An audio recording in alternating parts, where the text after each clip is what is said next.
by special recording, The Lone Ranger.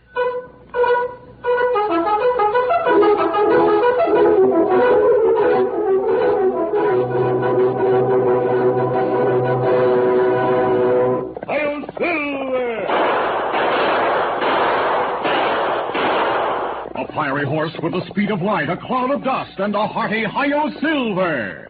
The Lone Ranger.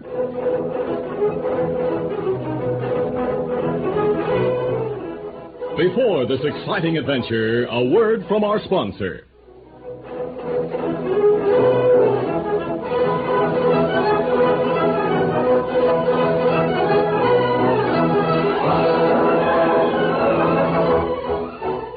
With his faithful Indian companion Tonto, the daring and resourceful masked rider of the plains led the fight for law and order in the early western United States. Nowhere in the pages of history can one find a greater champion of justice.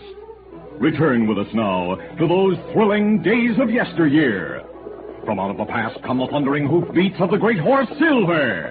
The Lone Ranger rides again. Come on, Silver. Let's go, big fellow. I'm Silver. Hooray!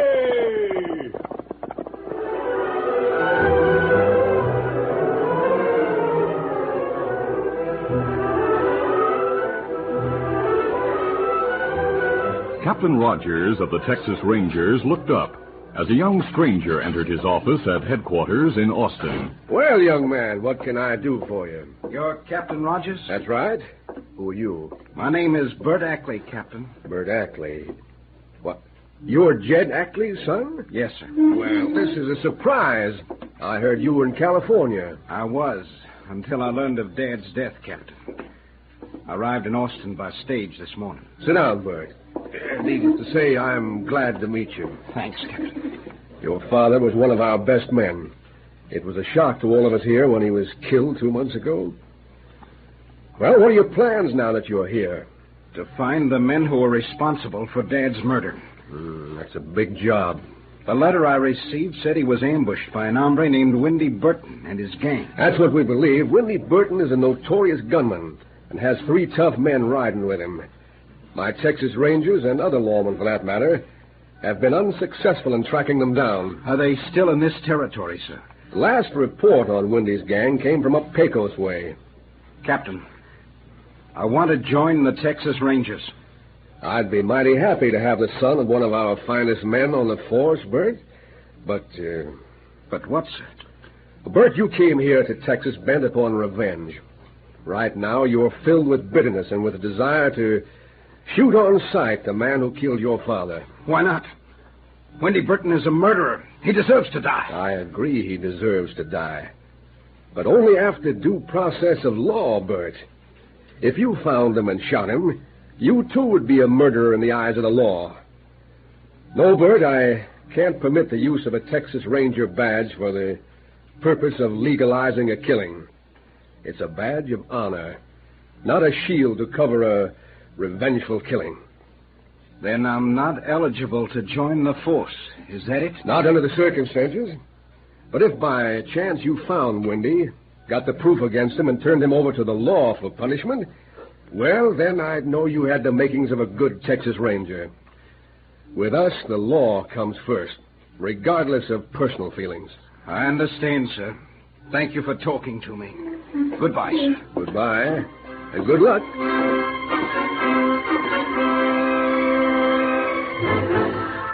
After acquiring a horse, Bert started for the Pecos territory. He was more determined than ever to find Windy Burton. But as he rode day after day, he did a lot of thinking. Captain Rogers' words had taken root, and finally Bert decided to suppress his desire for revenge and to find a way to earn the badge of a Texas Ranger. Reckon the best thing to do would be to try to join Burton's gang and get evidence like the captain said. Now I have to figure out just how to go about it. Get up there, come on.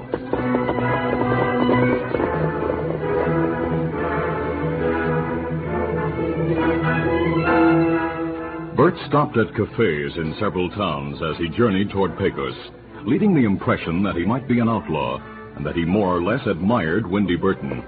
As he left the last town, 10 miles from Pecos, he noticed someone following him on the trail. Oh, who there? Who?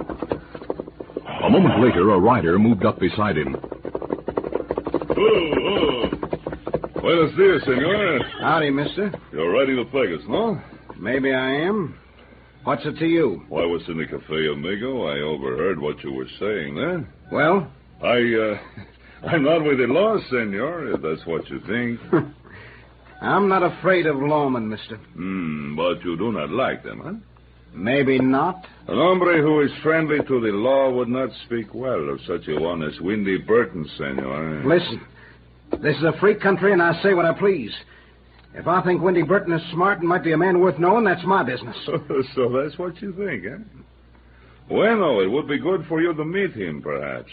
That'd be all right with me, mister. Maybe I could learn a lot from Windy Burton. I think such a meeting could be arranged, senor. You mean you know Windy? Si, senor.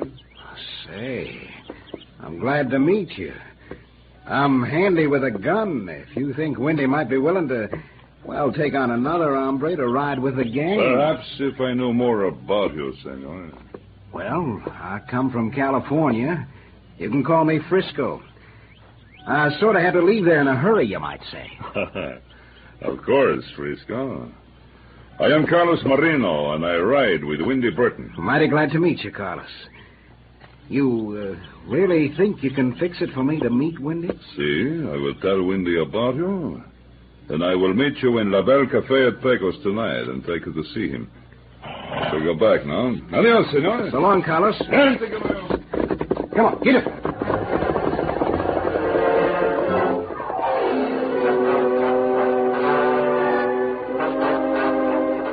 Meantime, in the hills near Pecos, the Lone Ranger and Tonto drew rein in a stand of cottonwoods, where they planned to camp. Steady, big fella. The last reports on Windy Burton and his gang came from this territory, Tonto. You let Marshal and Pecos know you get letter? Come here, Kimasabi? No, not yet, Tonto. He might unintentionally let it be known that we're here, and Burton might hear of it. And what we do? I'll remove my mask and disguise my features. Tonight we're going to town and try to get news of the Burton gang. If we're fortunate enough to locate the gang's hideout, then we'll notify the marshal.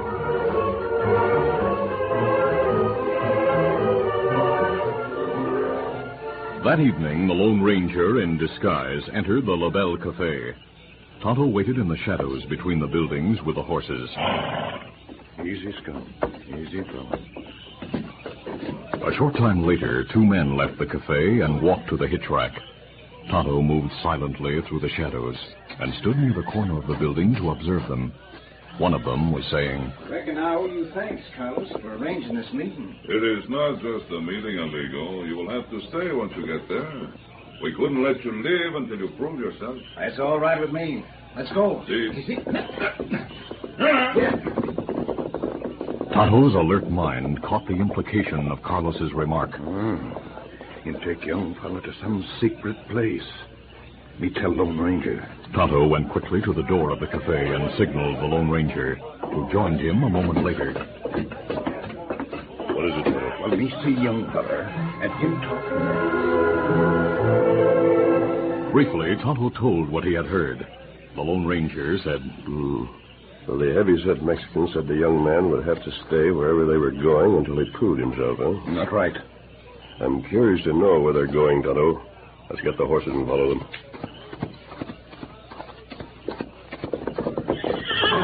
Easy, fella. Come on, Silver. Get him up, Scout.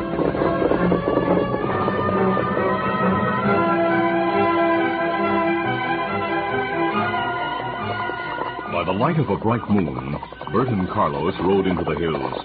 When they reached a branch trail leading up a wooded hill, Carlos drew rein. Oh, there. Why are we stopping? You shall soon find out, amigo. Now listen. Someone answered your signal. But of course, if anybody should ride up this side trail without giving the signal, he would be shot before he reached the top of the hill. One of the gang is always on guard. Gente. Get him.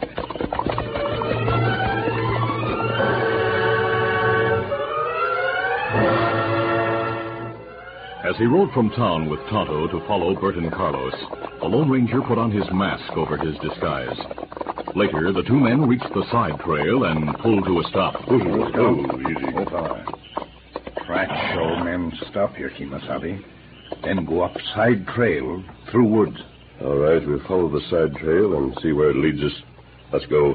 Come on, Silver. Get him up, Scout.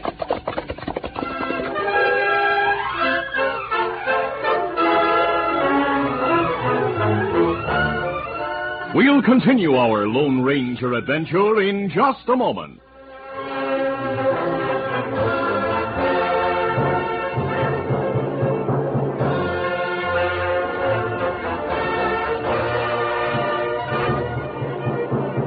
Now to continue. The Lone Ranger and his Indian companion Tonto had stopped a moment on the main trail, where it was joined by a side trail that led up a short wooded hill. Then they turned onto the side trail. Behind a large boulder near the top of the hill, a man saw them and made a quick decision. A masked man and an Indian down there on the trail. Holy mackerel. The Lone Ranger and his pal. The boss will want to handle this. I better go tell him and the gang. Keeping to the shadows, he ran over the top of the hill to a waiting horse. Steady there, easy. Come on, get up there. Get up.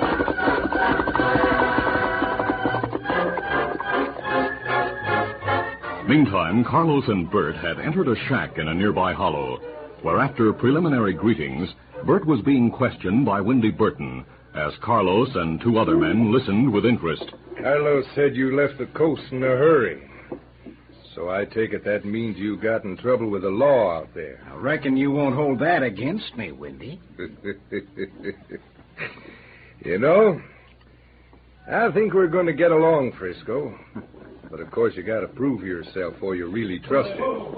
Hey, that's Al. Something must be wrong. What's up, Al? Windy.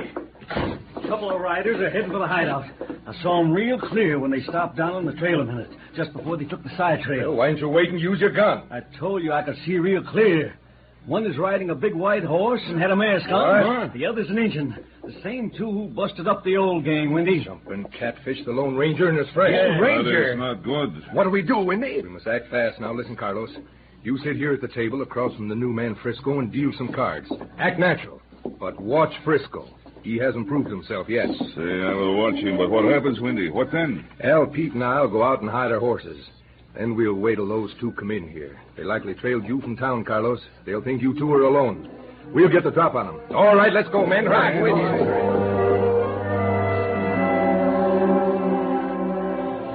A short time later, the Lone Ranger and Tonto approached the hollow and stopped on a slope among the trees. Easy, steady now. Look, Tonto, a shack down there. Wait here. I'll go through the brush and find out who's inside. Leaving Tonto on the slope, the Lone Ranger made his way through the shadows to the rear window of the shack. He crouched under the window and looked inside. Only two men, a Mexican and a young man. The two we followed. Perhaps... Freeze, mister! Two of us have guns on you. Now reach! All right. Take your guns, Al, but be careful. I'm covering them. Yeah, all right. Now, masked men, we're going inside. Get moving. Oh, you have captured the masked man, Windy. Windy Burton, huh? Right. The Indian, Windy, what about him? He's waiting out in the shadows for him to show up. Sit down, masked man. All right. What now? Carlos, you and Al tie him to that chair while I keep him covered. With pleasure. The two outlaws tied the Lone Ranger to the chair, while Windy held a gun. Bert Ackley sat watching, but said nothing. Then Windy spoke. This masked man is very dangerous to us, Frisco. What do you intend to do with him? We'll wait till we find out about the engine. Then I'll get rid of both. Hey, that was Pete. Now go see what happened. You and Al. Hey, Pete, where are you? Watch for that doggone redskin. What happened? I was waiting for him to appear. Suddenly he grabbed me from behind. I just had time to yell out, then he knocked me down and beat it. Reckon he knew my yell would bring help. We'll go back inside and tell Windy. Yeah. What's the matter? The Indian jumped Pete and beat it. Al, he won't go far. He's not going to leave his masked man friend in trouble here. What will we do? We'll leave you and Frisco to guard the masked man. Pete, Al, and I'll go outside and search for the engine. Now, come on.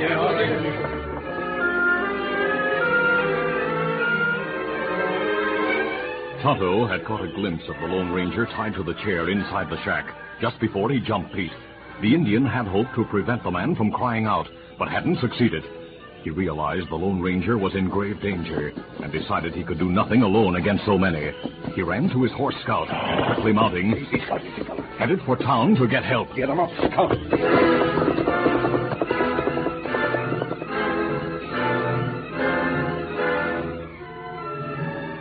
Later, while Windy, Pete, and Al spent considerable time hunting Tonto, Carlos sat near the table in the shack with Bert guarding the Lone Ranger. The Mexican pointed to the masked man's guns on the table. Look at those fancy guns, Frisco. After the masked man is out of the way, Windy will carry those. You mean Windy intends to kill him? Of course. One more murder means little to this gang of cutthroats. That is very true, amigo. Why do you want to kill this masked man, Carlos? He works with the law, Frisco. Didn't you hear Windy say he was the Lone Ranger? Oh, yeah, I've heard of him. I reckon he wouldn't be the first lawman the gang killed, huh, Carlos? That is right, Frisco. Now that you are with us in the gang, you might as well know it, huh? Yeah. If you're caught with this gang, mister, you'll hang with them. From what I've learned, you just met them tonight. You'll learn much, amigo. Carlos, if I hang with all of you, I ought to know who was killed. You are the cool one. I suppose the masked man knows about the Sheriff Allen in Laredo, and perhaps about the Texas Ranger Ackley. I suspected. I'm glad to hear you admit those killings. When his father's name was mentioned, Bert tensed. Then, stretching casually, he stood up. You won't live to tell anybody, mister. Think I'll get a drink of water.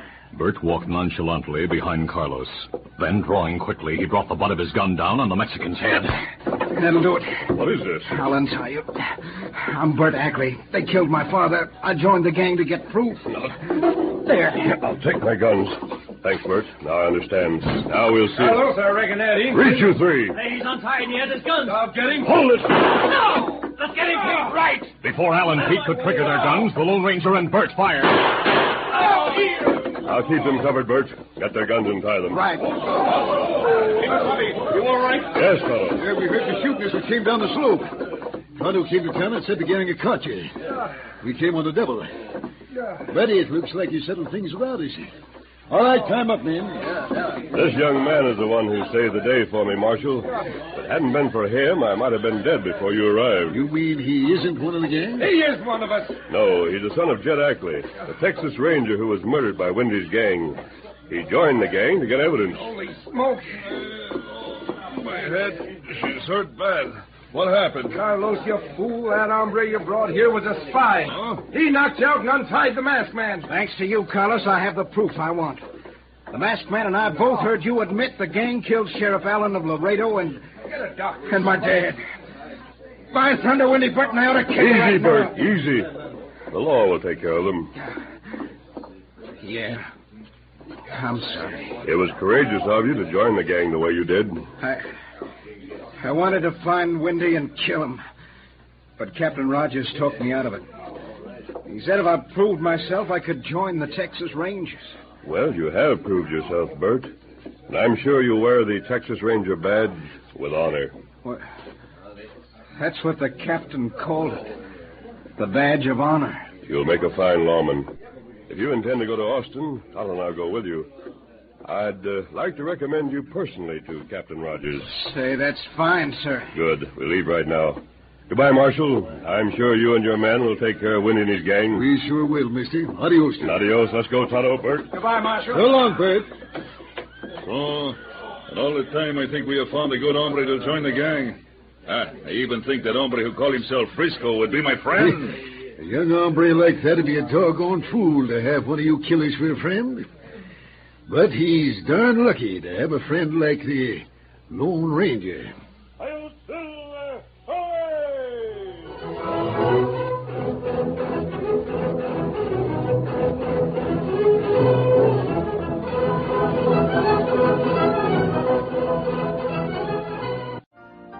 You've been listening to the OTR Gold Network.